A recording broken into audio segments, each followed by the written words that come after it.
Hello, my name is Cynthia, and this is Kaleidoscope, an educational podcast hosted by me and my friends Joshua and Alex. Our podcast is sort of a one stop shop for everything career related with the help of industry insiders.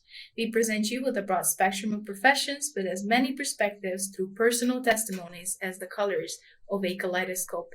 And today we have Mr. Scott Randall with us.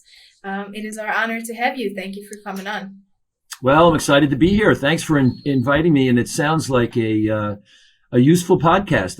I'm excited to see what we're going to get into today. Yeah, we really tried making it as useful as we possibly can. Before we get started, we normally do our 10 questions. Would you just like to introduce yourself so that the audience knows a bit about you? Sure.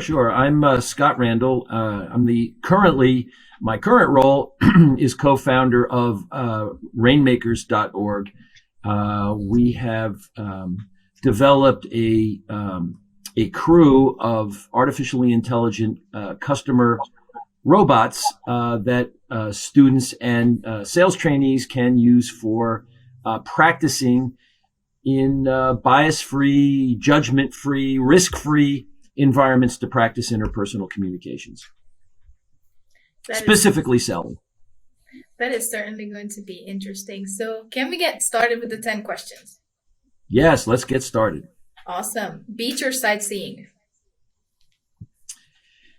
Well, I started a habit when I was in college of always trying to go to a museum or a church or both in every country that I visit, because I feel like it gives you a flavor of the culture. And you just, for some reason, I'm not really sure what it is about churches and certainly museums. You see the music and the art and things like that give you a flavor. But I try to get that done in the first day or so because I'm really much more of an active sports guy. So I like to get the culture part done in the first day or so and then either head for the mountains or the beach, whichever's closer. That's really interesting. That's very structured. Books or movies? Well, I love words. I'm a words guy. And so for me, books are like journeys. And I feel like screenplays very often lose some of that in the translation. So I'd have to say I'm probably a book guy. That said, I'm a musician, and I made a living making industrial films for 6 or 7 years early on in my career. So, mixing images and movies, images and music and dialogue all together into a moving thing is compelling too. But for me, I think it's books. Very interesting. What is your favorite ice cream flavor? Well, first let me say, I hope the questions get easier going forward here because you guys really ask tough questions. I mean, this is impossible. The ice cream. Well, I'd have to say peach ice cream is my favorite, but it has to be fresh, and it's very hard to find fresh peach ice cream. Internationally speaking, I have to go with green tea ice cream. My father did a lot of traveling in Japan when I was a boy, and so I got introduced to Japanese food very early, and green tea is amazing. But if I'm just going to the grocery store in America, I'd have to say mint chocolate chip. Oh, nice. Very nice. What is your favorite country to visit? Another very hard question.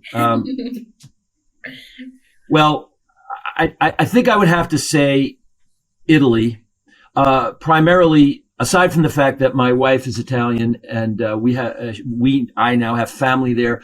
If you think about it from sort of the Alps, you've got the Alps in the north and you've got all the way down to the beaches in Sicily and areas like that. And really the food and the people. And I guess I'd have to say Italy. This is a hard one. Okay. What is your favorite song? That is very difficult, but it was actually the easiest one for me. I'm not sure that you can call it a song, but my favorite piece of music, is the Hallelujah chorus from Handel's Messiah. If you ever have a chance to listen to that, and turn it up really loud. If you get a great, it'll make your hair stand on end. I mean, it's just such a beautiful piece of music. I don't think you can call it a song.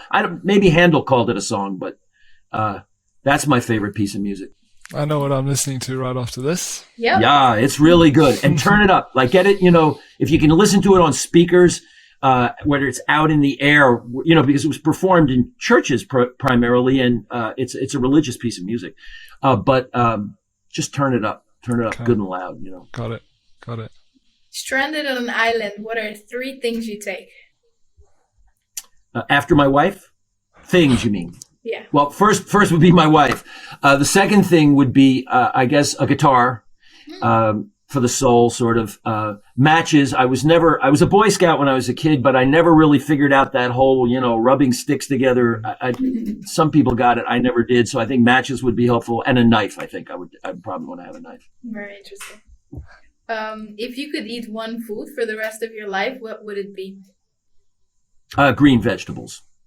Green vegetables, okay. So many, and so many different ways to cook them. I like them raw. I like them steamed, blanched. So many different things you can do with green vegetables. I love fruit. But there's less you can do, I feel like, with those things. But vegetables, it's endless. And some people, that's all they eat. So, I would go with that. Very good. Yeah. Favorite movie?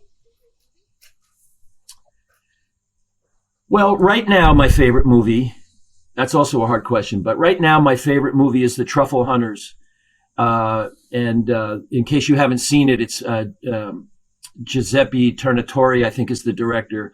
And it's a wonderful story of these men older Italian men who go up into the mountains with their dogs and hunt truffles. And it's got more messages in there about the international truffle market. And these are men, truffles are so expensive. And so there's that whole big sort of, glamorous truffle thing.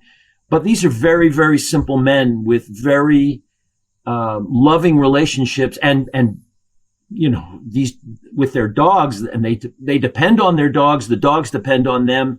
The very interesting messages about economics in there. It's all very subtle, but it's beautifully shot. So I think that's my current favorite. But overall, it's I think Cinema Paradiso. I don't know if you guys have seen that, but that's another just a heartbreaker and so well done. It says a lot about humanity. I think Cinema Paradiso. Something to think about. Very, very unique answers. Across the board so far. For sure. A book you think everyone should read? That was very easy. The Enchantress of Florence by Salman Rushdie. Salman Rushdie, if you study Shakespeare in school, what I found was that you get about this much on the page. So the page is this big.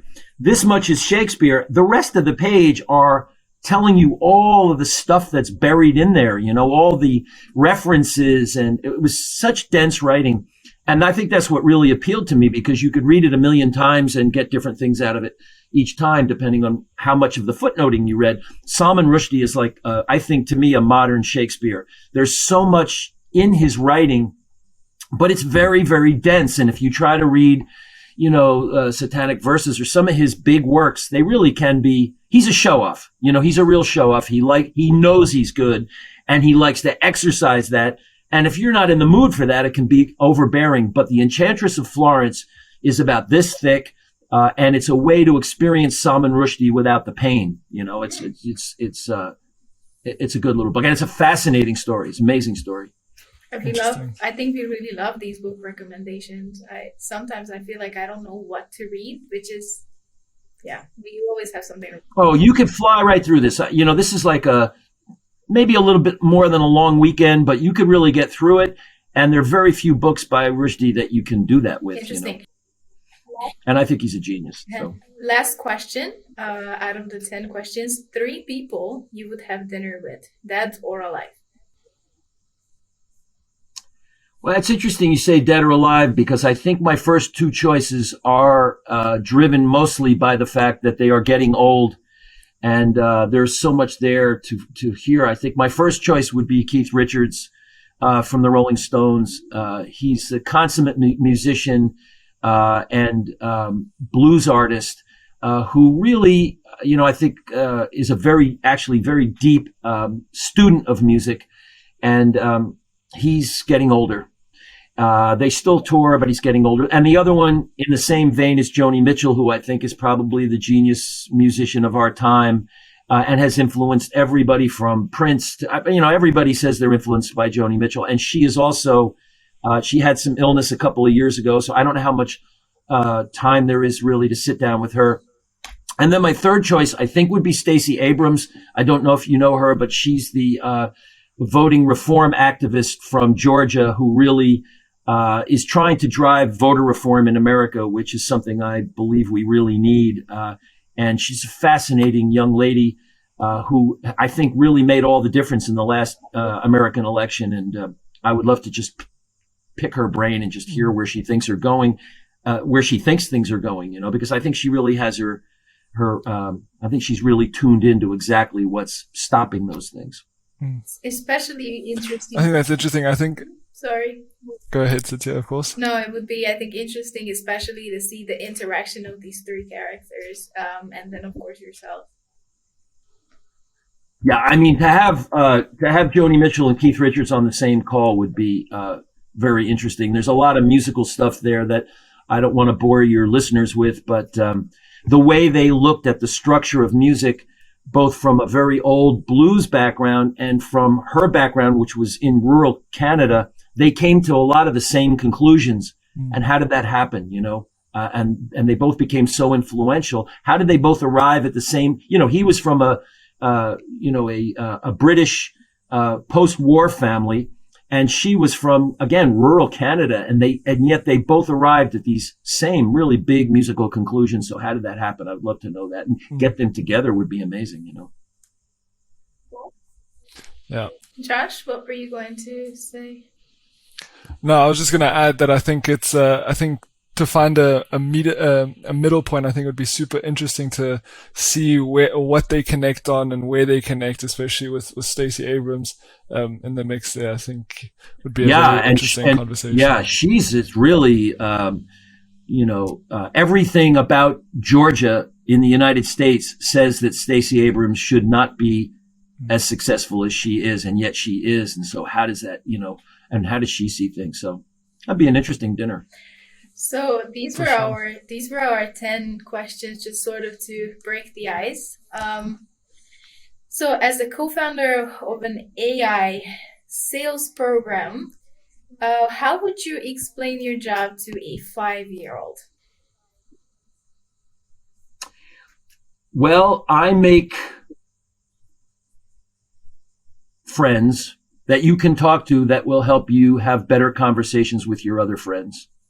That's amazing. I like that. It's a great way of putting it, and it's the honest truth. I mean, you've got two people here who have participated in the program, and I think everything about the way you structure and break down a conversation with the sales representative is sort of transferable to conversations with everybody. That's interesting you say that, Josh, because the big challenge for us is that it's so transferable that it would be tempting and a mistake, which I learned the hard way in my last company. It's when you have something that's so transferable, it's easy to expand and just try to do it everywhere. And again, I made that mistake in my last company. We had something that had so many applications, and we went after too many of them.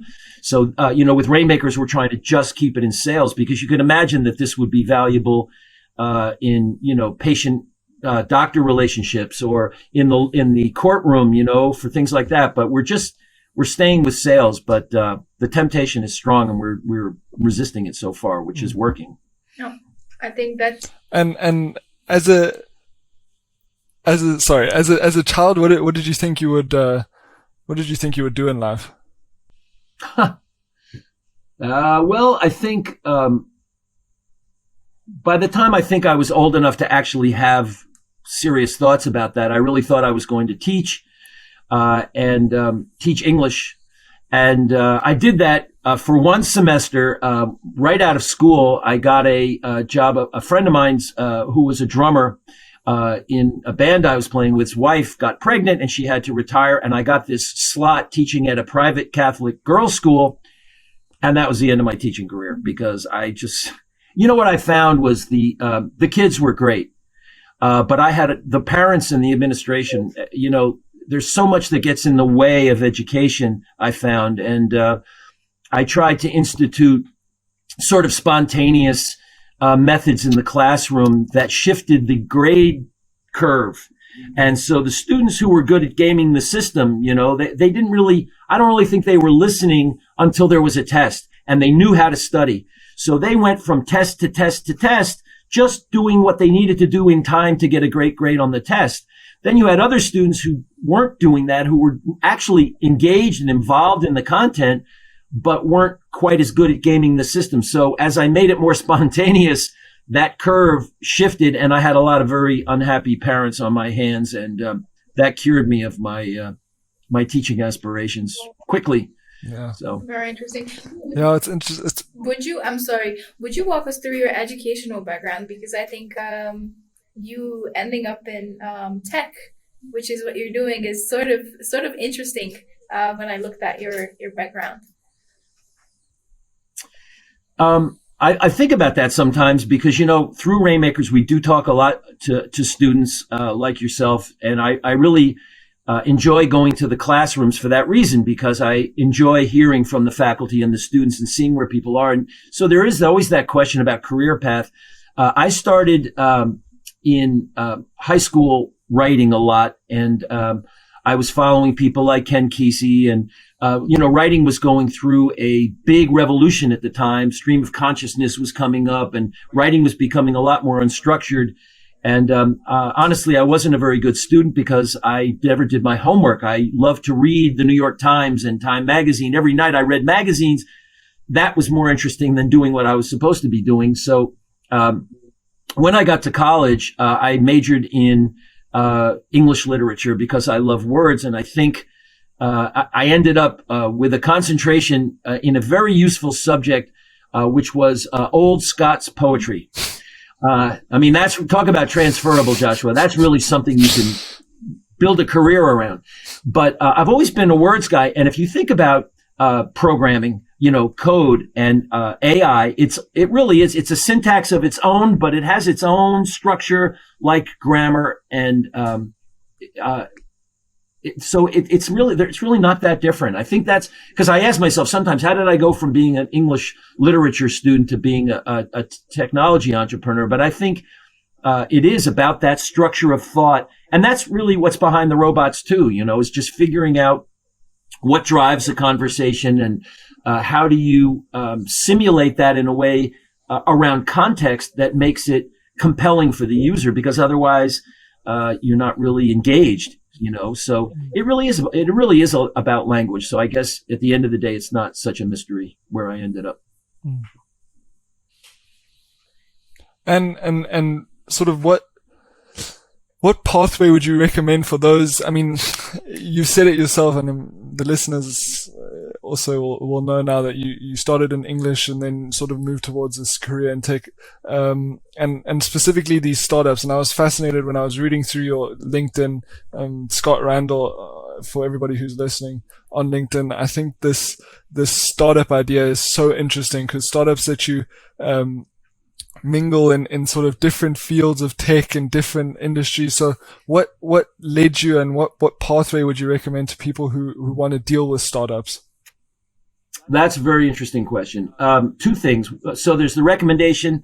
I'll do that second. But as far as how it happened, when I went to college, I started playing around, dabbling with music when I was in high school. When I got to college, I went to college on a sports, not really a scholarship, but I ran track. I was a high hurdler, and that took up a lot of my time because I had made a commitment to the school to do that. So between the track and my studies, I didn't have a lot of time. I actually learned how to do homework in college and did some. But the other thing that I was really focused on doing when I went up there was expanding this music interest that I had, and I spent a lot of time doing that.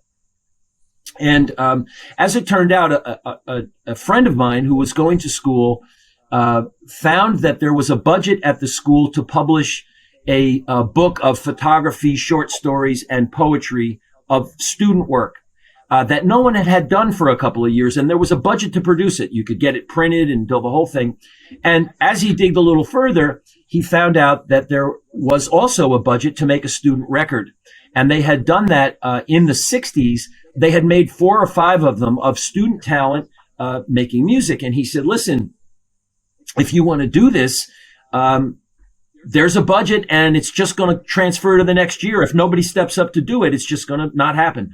So long story short, I made 3 records in college and I produced them.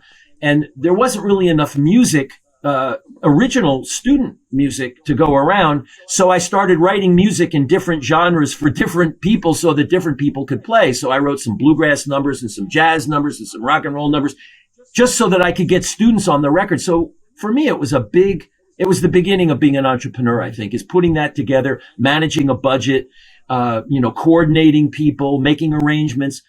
I think I really got addicted to that. And the idea of not doing that when I got into business was something at the end of the day, I just couldn't do, So I think that's what really got me open to entrepreneurship. And I've been doing it since I was 24 or 25, I guess. And as far as the recommendation goes, I think the thing that I would say to students is be open to stuff like that because, unless you're in a very technical field, in which case you have a path that you've decided on and you're following that and the rewards for that are what they are. But unless you're in a structured environment like that, I don't know anybody that I know that's not in a technical field and didn't start that, like medicine or some highly structured academic path. I don't know anybody who's doing what they thought they were going to be doing, So if you're open to those things, and if everybody talks about following your passion and that's great, but there's passion. Some passions belong in your career and some don't. I realized a long time ago that as a professional musician, that's not what the lifestyle that I wanted and other things. So just be really open to trying new things, and go with the things that are rewarding for you, not just monetarily, but the things that when you wake up in the morning, it's what you really want to do. And don't be too locked into what you learned at college, necessarily defining that, because I'm not sure it always does. In fact, I think in a lot of cases it doesn't. That's why I'm a big proponent of liberal arts educations, because you learn a lot of things and it helps you sort of sort the world out in a way, It's an interesting question, very hard question, yeah. I think. I think as a sociology background, from a sociology background, I can definitely testify to the liberal arts giving you sort of a broad spectrum or the foundations to understanding the world that we live in. So I'm definitely also a huge advocate for liberal arts backgrounds. I just a quick story. When I first started in this this game world, games for business. We had one of my first big clients was Merrill Lynch, who at the time was a giant investment firm. And I never forgot that the lady said to me, they were trying to, it was sort of in the heyday of the .com thing. And so there were a lot of students coming into finance because they wanted a red Ferrari. That was their driving motivation. And they really didn't know what the companies did. They didn't really care. They just were after that money in that car. And she said, we have to narrow that down to just a few people. We can't see all of them. And we really only want the ones who really want to do what we do, not just the people who were driven by the financial rewards.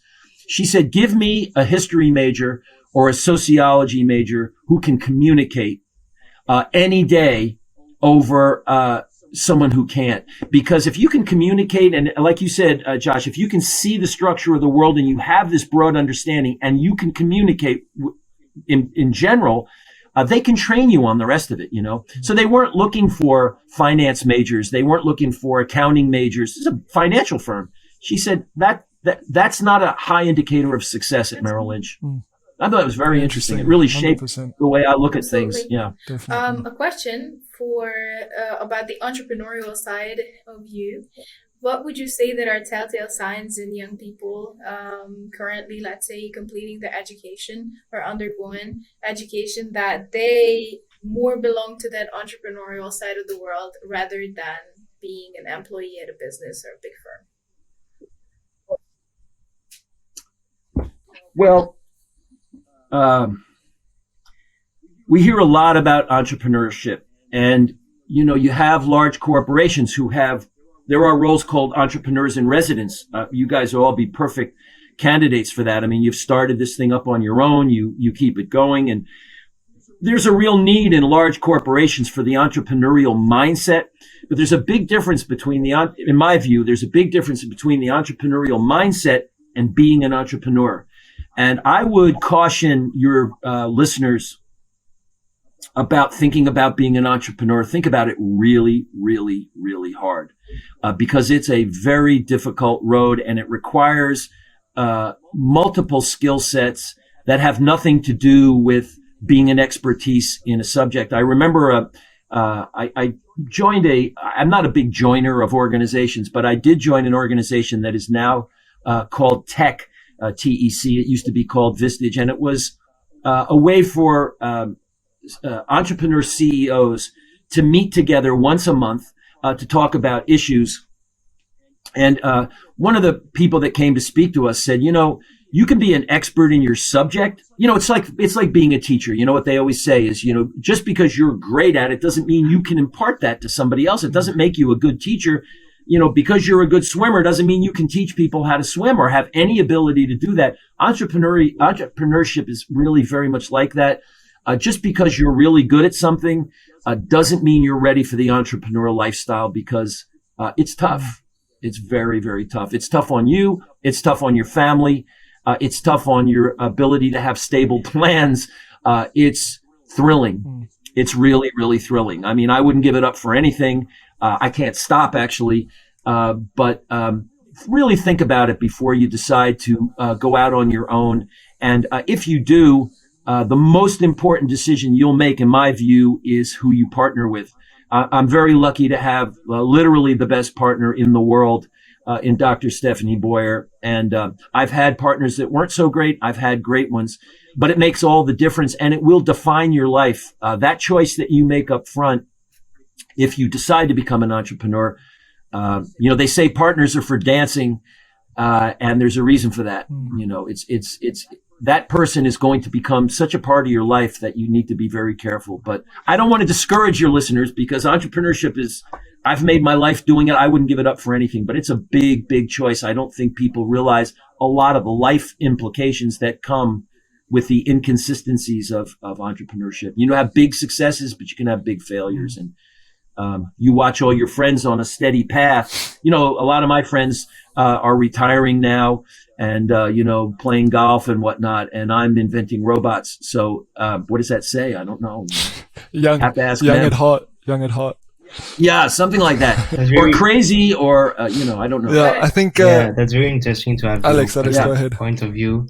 And I also would ask you, what advice would you say to our listeners and to us to be a great entrepreneur? And I also mean this question, for you, what is the importance of the education to become an entrepreneur? It's better to have a very student path in the university, or it's more important to have a well understanding of the life to launch a project? All right, so you save Alexander for the really, really hard Yes. question. That's a tough one. As far as training, I think the best thing to do, I've never really thought about that, to tell you the truth, but I would say to read a lot about entrepreneur stories. There are plenty of books. This guy's journey and this lady's journey, and see what they went through and what drove them, and be sure going into it again that it's the life that you want before you even really consider it. I think as far as training in school, what I didn't really have a good background in, I was a poor math student, okay, and I didn't enjoy math at all. I dreaded math, and I wasn't good at it as a result. But the minute I became an entrepreneur, I got good at math very quickly because it mattered to my finances. And all of a sudden, I started to work out how to do equations in my head that I formerly couldn't do on paper. So the training part of it, I think it really is important to have an understanding of finances and how finances work. Now, when I started as an entrepreneur, you guys live in a very different world where, entrepreneurs come up and they get sold, and, and people do this at a very young age. I didn't even know that was a thing when I started my company. I just built a company to make a great company, and growing it to sell it never occurred to me until I had dinner one night in London with a friend who said, you can only take this so far. And he really explained to me the limitations of scale, and the economies of scale, and the importance of network. And these were concepts that you guys, I know, are all familiar with, that at the time I just didn't know anything about. So really being aware of what the path looks like, financing, things like that. I have never relied on financing to build companies. I've always built them on revenue and profit because that's just the way I thought. But I'm not really sure that's the best way to go. In the modern world where everything is moving so fast, that investment allows you to do things that you couldn't. It shortens the time frame. And yes, you have to give away some equity, but so a real understanding of, and I think you can get this from reading people's stories about how did they get where they got, what steps did they take. For me, on the big education, Alexandra, was on the financial side. I had a lot to learn on that. The drive, I think, comes naturally. Also, I think the other big thing I learned was managing teams. So important to understand, because your company is your people. And this is where big companies lose their way, because they forget that the people that are working at that company are the company. They're not the company. The company is the people. And your ability to inspire and motivate people, and especially in my field where I work with mostly creative people, artists, animators, coders, very creative in their own way. There's a way to get the most out of them for themselves and for the company. And that's a real skill. I think it's the hardest part. The finances part you can kind of learn because it is finite, sort of. But the people part, to me, that's the hardest part of business. So really trying to bone up on what drives people and how to communicate to people to inspire them to do their best work. I think that's the hardest part. So what does then a day in your life look like currently? Long. My days look very long. And, speaking of entrepreneurship, what do you want to do with your day? And when do you want that day to stop? And it doesn't ever stop if you're an entrepreneur. So you have to realize that it's nights and weekends, in the shower, skiing, surfing, whatever you're doing, you're doing this all the time. And a lot of people just want to be done at the end of the day and then have a life. Entrepreneurs are like that. But today, these days, Cynthia, as you know, I do the class meetings, and I don't really have to. I guess we could get somebody to do it. But I'm so inspired talking to people like you guys and coming to the classes and hearing what's in people's minds and staying in touch with my customers, actually, to make sure that what I'm providing for them is valuable. So I'm doing a lot of that these days. But one of the things that I think is so valuable about selling and learning how to sell, and, we've talked about this with your class, is that, talk about transferable skills. When I went to first do my first tax return, when I started my business, I went to the H&R Block on 23rd Street in Manhattan. And I gave, it's a cheap way to get your taxes done. My first company tax return as an entrepreneur. So I went to pick up the forms. The man's name was George. I never forgot him. And I sat down with him. He said, okay, let's go over your forms. And I looked at the form, and I thought I was a creative director. That was, I had a marketing agency, and we were designing things. And I looked at occupation, and it said sales. I said, George, I'm not a salesman. I'm a creative director. He said, son, if you're not a salesman, you'll be out of business. And so that's a really important thing. And that's what my day is really all day, Cynthia, is selling something, selling an idea, convincing a coder to go this way, or a designer that it has to go this way, or a client that this is, Rainmakers is a valuable proposition. So it's a lot of meetings with designers, coders, animators, clients, but it's all persuasive communications. At the end of the day, I think that's kind of what I do all day, really, Do you think? which is why we hope that the stuff that you learn in Rainmakers is transferable. Oh, that it way, absolutely is, and very, very valuable. Yeah.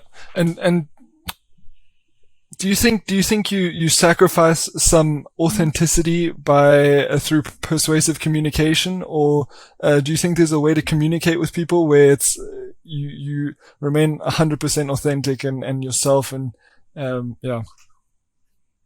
That's a very interesting question. I would not draw any distinction between the two, and I think it's a very interesting question from a career standpoint. I talked to my son recently, who has since gone off into the metaverse, and he's a consultant in that area now, but he's very good at presenting. He can get up in front of a big client and take a concept and sell it. And he said, Dad, sales? You got to be kidding. I'm definitely not going into sales. Why? Because there's a perception, Josh, that people who are selling that it is not an authentic conversation. And I think the misconception there is that persuasive communications is about outbound messaging. But really, persuasive communications for me and for us, and what I've learned from Dr. Boyer also, is really inbound communications. It's about asking the right questions to solve problems. And I think, what you're being persuasive is not about, I have something that you need to buy. It's about, you have a problem and my solution is the best solution for that problem. So it's really all about asking questions and getting that feedback from them so that you can help. And it's very interesting that you asked that, because the idea that persuasive communications is somehow a form of inauthenticity, the best salespeople are the people who really solve problems for their customers. When you walk into the sneaker store or the ski store, and that person who's at you and pushing, that doesn't do anything for you. But when the person says, well, where do you ski? And how do you ski? And how do you want to feel when you ski? That person is just trying to understand you so that they can help you have a better ski experience. And I think that's a big misconception. It's interesting that you asked that. I'm glad you asked, because I think that's a big thing around sales, that people who could be really good at it are turned off because they think of the used car salesman model. Yeah, I think that's the thing for me, is that I feel like I'm having internet issues right now. Let me just fiddle around with the internet quickly. Oh, you got some delay going on, you guys. Go ahead, There's Cynthia. a little bit of delay on Josh's end, but it's okay. So what I was trying to ask is, do you think that you doing, as the co-founder of this program, these classroom visits, which obviously you could, outsource, does that help, that direct feedback from your customers, to keep this at the level that you guys are currently running it? Well, sure. I mean, look at the communications that you and I have had over the past couple of years. First of all, I would have never met you. I wouldn't be here today. You've given me great feedback. When I go to classes and talk to students like you, like I said earlier, you actually are my customers, so that's important. The faculty are also the customers. So Dr. Boyer and I actually talked last year about outsourcing it, because, on a given day, now I only have one today, but tomorrow I have 6. And that's 6 hours of class meetings back to back with colleges all over the country, and some outside in Canada, and nobody in Europe except you guys this year, I think. I'm not sure. Denmark maybe. So I'm not really doing anything else right now. But one thing I learned in that CEO group that I mentioned to you was thinking about working in your business and working on your business. 2 really different things. And CEOs need to learn to step away and work on the business, not just in it. And I look at these meetings as working on the business, because it gives me that feedback. And it's so inspiring. I mean, this is a lot of work, what we're doing. And to see, Cynthia, I don't know if you were on that last call, the launch call. Oh, no, it wasn't actually. It was on a faculty call.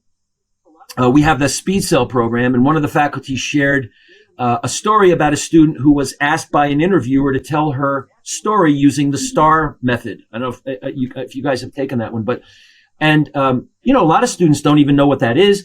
She got on there. She gave them her story using the STAR method.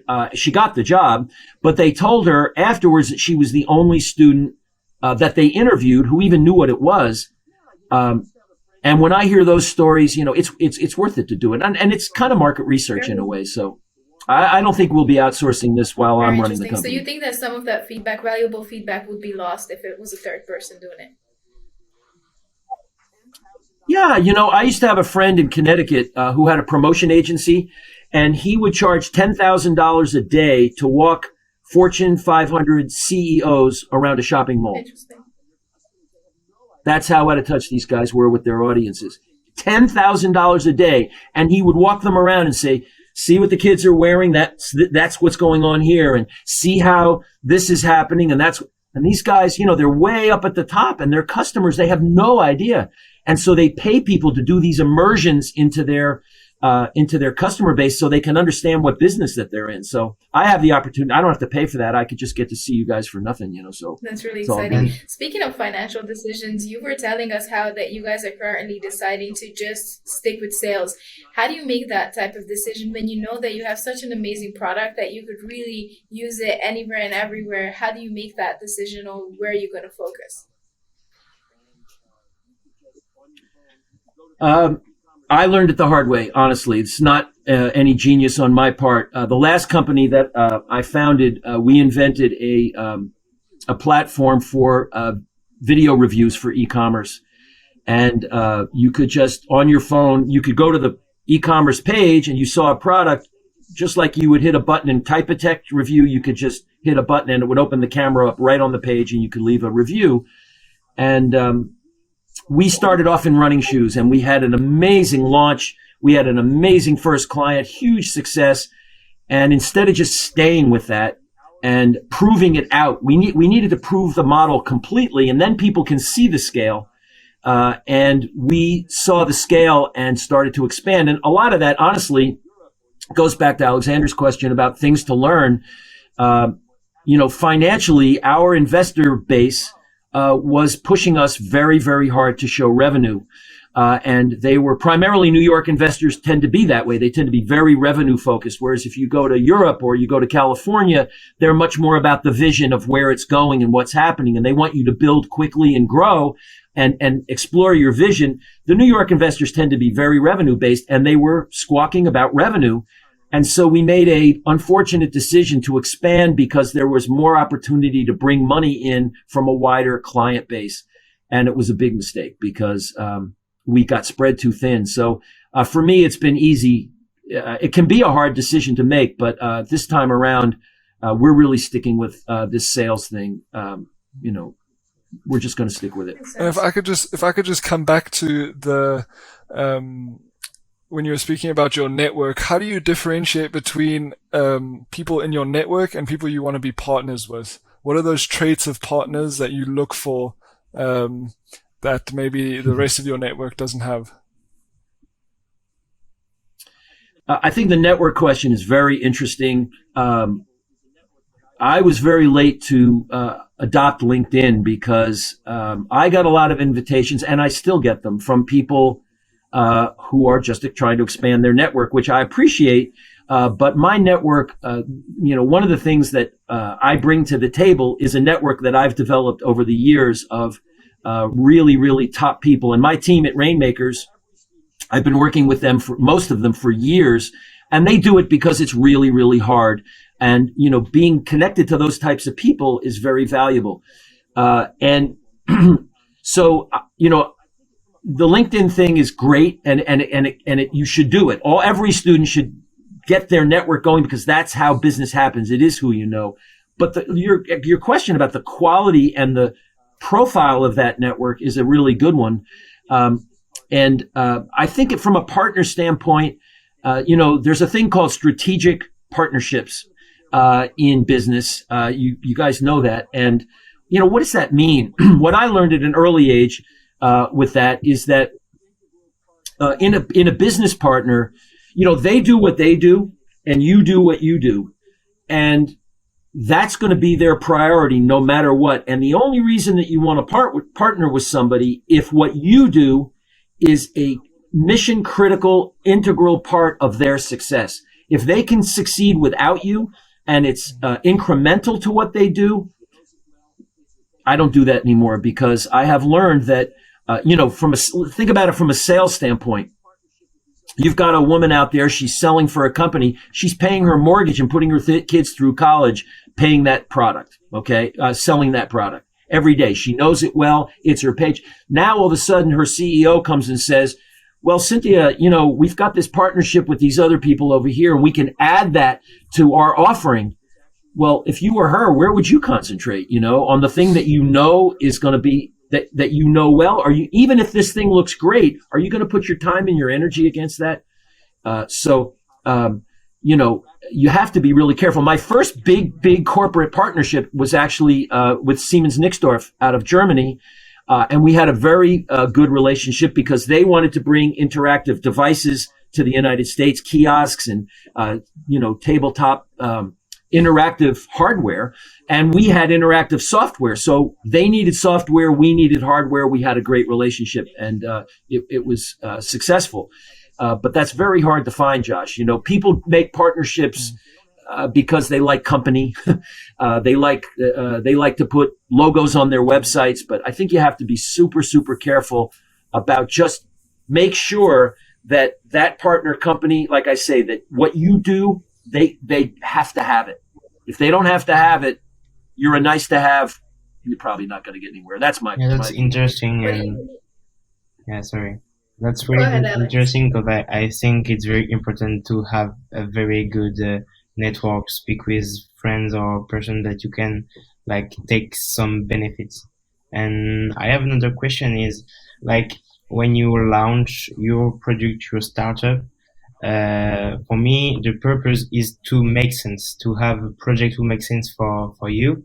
So in your case, what encouraged you to launch your product, to launch your project, and now do you regret to have done it? Well,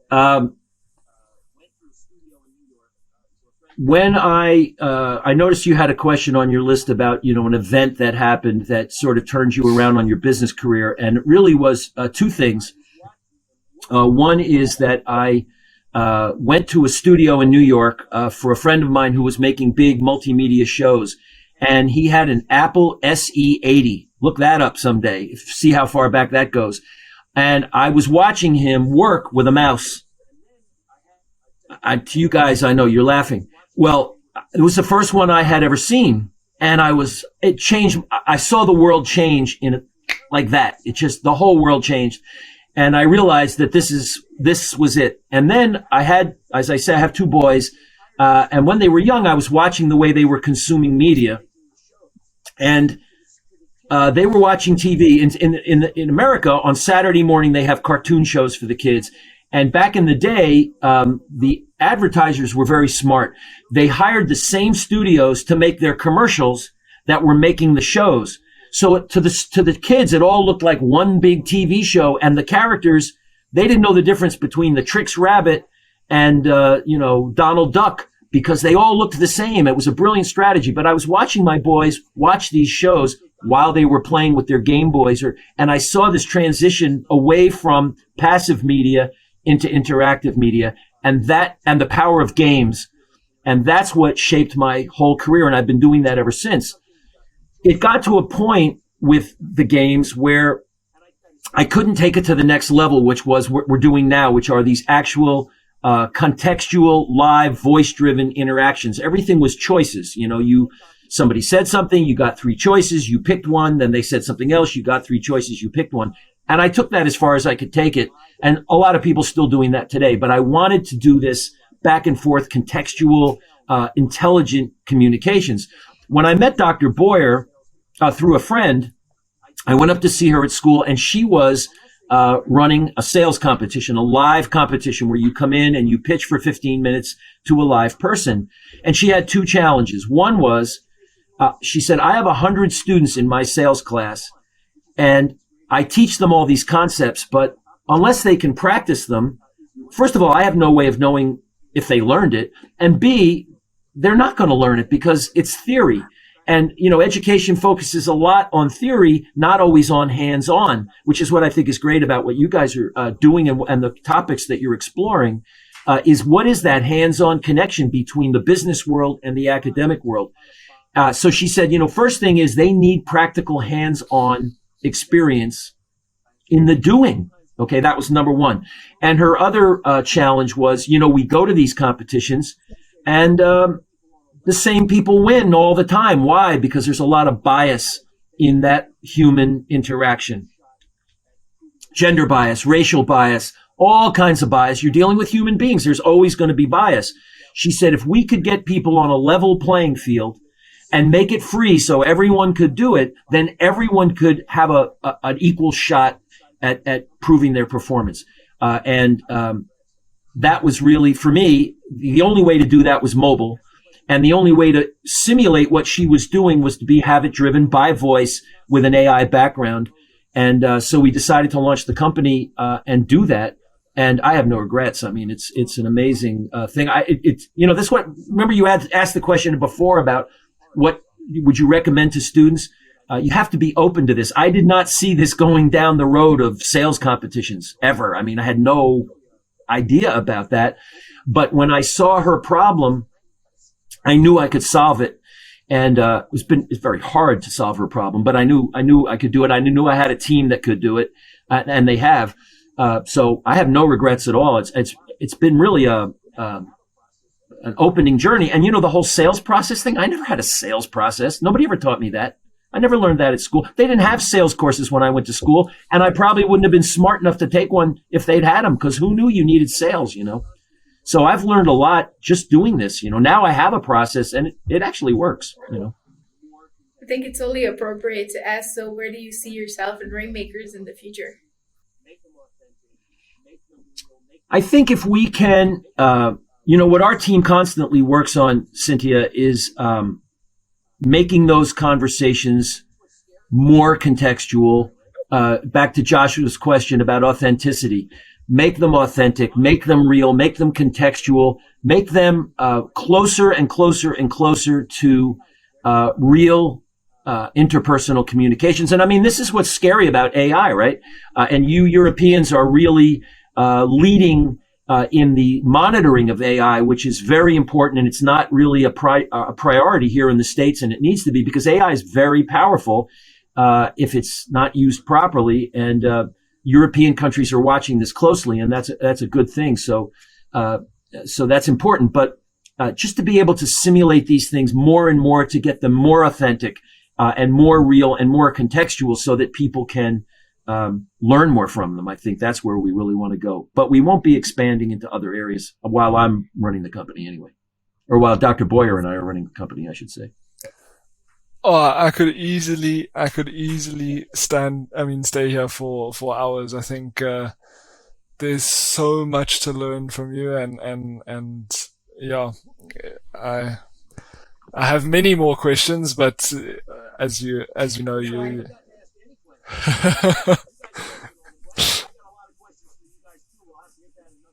I think we've got some high quality. Yeah, I haven't gotten to ask any questions, Joshua. You guys are asking all the questions. I got a lot of questions for you guys too. We'll have to hit that another day, because I got a lot to learn. Yeah, it was amazing. Yeah. In that case, Good. Then our bonus question, as always, is what would be one piece of advice that you would give to your 20-year-old self?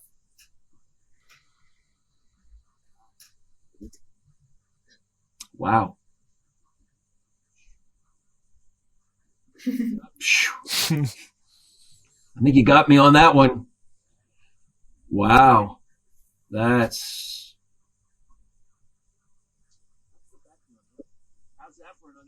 have to get back to you on that one.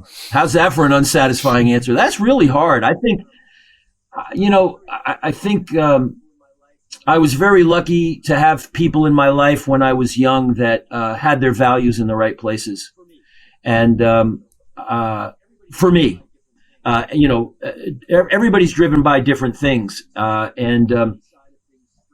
instance, the money side of things for me has just never been what did it. I've always been driven by the creative process more and pushing that innovation envelope all the time. And, maybe I should have focused a little more on that side of it. I don't really know.